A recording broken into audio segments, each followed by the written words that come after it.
বন্ধুরা, আমি ছাদে উঠেছি, কিন্তু কালকে ভেবেছিলাম তোমাদেরকে দেখাবো আমার গাছগুলিকে আর সমস্ত কিছু ঠিক করে দেখাবো, কিন্তু দেখাতে পারলাম না। কারণ ছেলে চাবি নিয়ে চলে গেছিলো।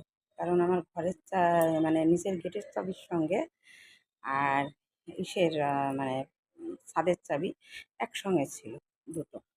তা নিয়ে চলে গেছিলো, তা আর তোমাদের দেখানো হলো না। তা আজকে আমি ছাদে উঠলাম, উঠে মাটি কুড়ে টুড়ে রাখলাম, জল দিয়েছি। আর দেখাবো তোমাদের, মাটি খোঁড়ার জন্যই রয়েছি। সন্ধ্যা হয়ে যাচ্ছে বলে জন্য মনে করলাম ভিডিওটা দেখাইনি। তা আমার এমন ক্যামেরা, এমন ফোন যে আমার না ব্যাক করা যায় না, জানো তো। ওই জন্য তোমাদেরকে দেখাতে পারি না। তা আমি তবুও একটু দেখাবো তোমাদেরকে। দেখো, গাছে ফুল ফুটেছে, সব কিছুই হয়েছে। এই দেখো, এই যে